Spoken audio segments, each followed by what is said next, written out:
What's up, Lego builders? Welcome back to Coconut Brick Studios, and today we are going to be looking at my entire sealed Lego Star Wars collection.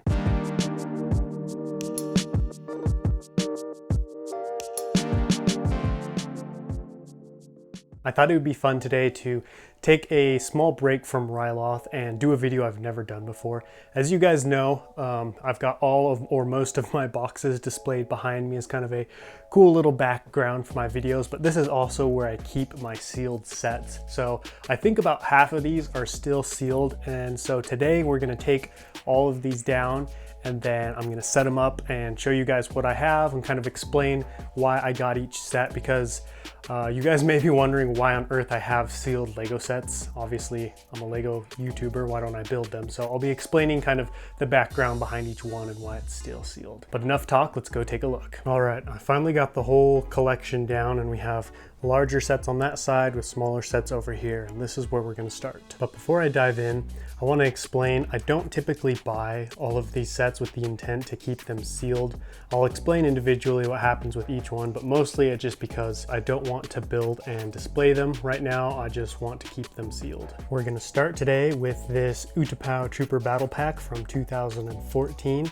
As a lot of you guys know, I am about to start building a giant Utapau mock, and so I've been bolstering my 212th Army. And then next to that we have the Jedi and Clone Trooper Battle Pack. I have two of these. This one I won in a contest from Brick Change Productions. A lot of you guys might know him. He was kind enough to put on that contest, and this was the prize. Over here we have the 20th anniversary Imperial dropship. I'm sure a lot of you guys have this set.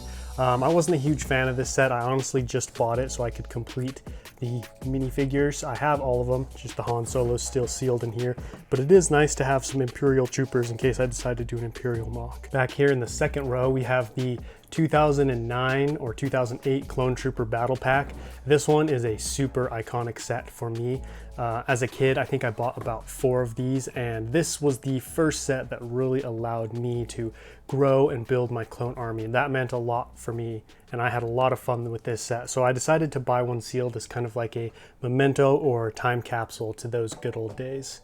Next to that, we have the Death Star cannon. I got this one for Christmas, and I don't really have a use for it yet, and so until then, I will probably keep it sealed. Next to that, we have the T-16 Skyhopper versus Bantha Microfighter. I really like this set, but we have 2 of these. My wife actually bought one as well, and so she built hers, and so we have one built, and so there's no reason to have 2 built. However, I do plan on doing a Tatooine mock someday, and so that Tusken Raider and Bantha are going to come in handy. In the back, we have Yoda's Jedi Starfighter. This one is probably one of the most unique Jedi Starfighters out there, and I think it looks really cool, and I definitely would like to open that one up and build it someday. Next to that, we have Yoda's Hut. This is actually the first Lego set that my wife ever bought me. I got it for my birthday. I don't really have a use for it right now, so it's staying sealed. And then next to that, we have Anakin's Jedi Starfighter. I would open and build this one, but I actually already have one, and that's open and built. So for now, that one's staying sealed too. Now it's time to move on to the big boys. First up, we have the Droid Gunship, probably one of the coolest ships in the Separatist army. This thing is mean, and I'm really excited to have it. I'm going to be using this in my Felucia mock when I build one, but until then I decided to keep it sealed just because I do kind of like to have sealed sets. I think it's cool, it feels cool for some reason, but I definitely will be opening and building that one. Next to it, we have the Z95 Headhunter from 2014. This is probably one of my favorite sets that I have in my sealed collection, and this one was actually a surprise buy.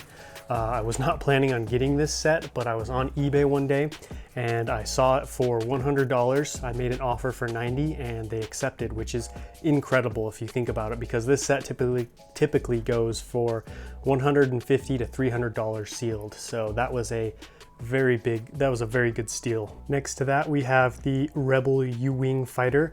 Now this one was actually the second set I bought after officially coming out of my Dark Age, and so I was planning on building it, and then it just kind of never happened. It was really weird. I bought it, and I bought it sealed because back at the time the sealed set was pretty close to the same price as used, so I figured I might as well get it sealed. And I do like this ship. It's probably one of my favorite sets to come out of the Rogue One movie, but I just never ended up building it, ended up moving on to other sets, and by this point in time, I really don't have a need for it built, so it's gonna stay in its box. Next, we have the X-Wing Starfighter from 2018. This is my favorite model of X-Wing. I do have a built one, and this one was actually $40 on eBay, sealed, and at the time it retailed for $80, so I got it for about half price. And I was planning on doing some kind of Yavin 4 mock, which is why I needed multiples, and never ended up doing that, but I'm gonna keep this one around just in case I do decide to do some kind of Rebel mock like that. And finally, last but certainly not least, we have the Sith Fury class Interceptor from 2012. Now, if this ship or these minifigures look unfamiliar to you, that's because they come from a era that's not known to a lot of people, the Star Wars Knights of the Old Republic era. This is a really cool era of Star Wars, and it's getting more and more popular, I feel like, as time goes by. And this is my first one I've ever bought from that era, and I'm really excited to build it and use it because I want to build a Knights of the Old Republic mock, or maybe multiple Knights of the Old Republic mock coming in the future. And I bought this one sealed because it was relatively close to the same price as used, and anytime I can get a set sealed for close to the same price as used, I'll definitely go with the sealed, just because I like to buy sealed sets because the set's obviously in better condition.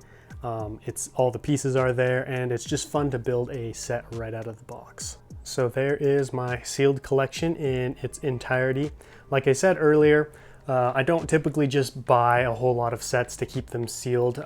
Usually there's a pretty unique circumstance behind each one, but I do like to keep certain sets sealed if I can, just because a lot of these, or all of these, are actually accruing value and soon will be worth a lot more than what I paid for. And so it's good for me to keep them sealed in case I do end up selling them. That wraps up this video, however. If you guys like this video, don't forget to leave me a big thumbs up, and make sure to let me know what set of mine is your favorite out of my sealed collection, and what kind of sets do you have in your sealed collection.